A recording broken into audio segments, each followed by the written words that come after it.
Gujarat focus ન્યૂઝમાં આપનું હાર્દિક સ્વાગત છે। હું પાયલ પટેલ આજના મુખ્ય સમાચાર સાથે। મોદી ચેરિટેબલ ટ્રસ્ટ ગર્વથી એક વિશેષ પહેલની જાહેરાત કરે છે, જે આપણા ટ્રાફિક પોલીસ કર્મચારીઓના અડગ સમર્પણને સન્માનિત કરવા અને સમર્થન આપવા માટે સમર્પિત છે। તેઓ શહેરની સલામતી અને સુચારુ વ્યવસ્થા જાળવવા માટે અવિરત મહેનત કરે છે। અમદાવાદ જેવા વિકસતા મેટ્રો શહેરમાં વધતી વસ્તી, વધતી વાહન સંખ્યા અને તેના પરિણામે વધતા પ્રદૂષણ જેવા પડકારો દિવસેને દિવસે ગંભીર બનતા જાય છે। આ કાર્યક્રમમાં અમદાવાદ મ્યુનિસિપલ કોર્પોરેશન અને ટ્રાફિક વિભાગ દ્વારા આ સમસ્યાઓનો સામનો કરવા માટે તૈયાર કરવામાં આવનારી યોજનાઓ અને આધુનિક વ્યૂહરચનાઓ પર વિશેષ ચર્ચાઓ યોજાશે। આ પહેલનો મુખ્ય ઉદ્દેશ્ય સંતુલિત શહેરી વિકાસ અને પર્યાવરણના સંરક્ષણ સાથે સરળ ટ્રાફિક વ્યવસ્થાપન સુનિશ્ચિત કરવાનો છે। કાર્યક્રમ દરમિયાન એલિસબ્રિજ પોલીસ સ્ટાફ અને તેમની સલામતી અને ફરજ દરમિયાન દેખાવ વધારવા માટે સેફ્ટી ગિયરનું વિતરણ કરવામાં આવશે। ટ્રસ્ટ દ્વારા આજે એલિસબ્રિજ પોલીસ સ્ટાફને સેફ્ટી ગિયર્સ પ્રોવાઈડ કરવા માટેનો ખાસ પ્રોગ્રામ હતો।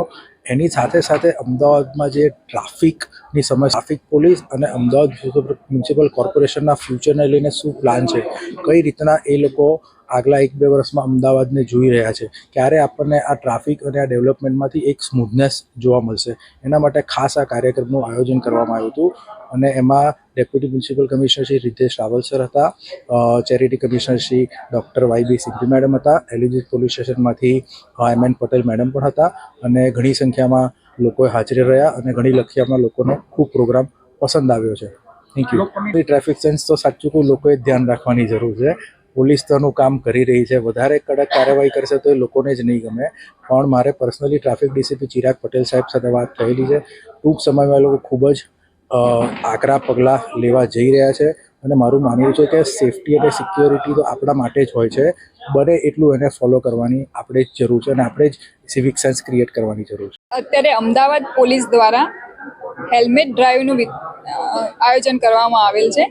એમાં મારી અમદાવાદના લોકોને નમ્ર અપીલ છે કે તેઓ અવશ્ય હેલ્મેટ પહેરે, એટલા માટે નહીં કે પોલીસના દંડથી બચવા, એટલા માટે કે તમે ને તમારા પરિવારને સુરક્ષિત મહેસૂસ કરાવવા, સુરક્ષિત રહેવા માટે પ્લીઝ મારી બધાને નમ્ર વિનંતી છે કે હેલ્મેટ બહાર નીકળે ત્યારે હેલ્મેટ પહેરીને જ નીકળે।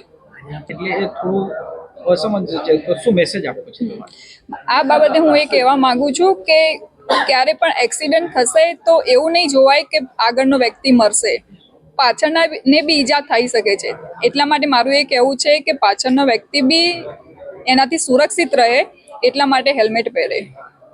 આજના મોદી ચેરિટેબલ ટ્રસ્ટ દ્વારા ઓર્ગેનાઇઝ જે હેલ્મેટ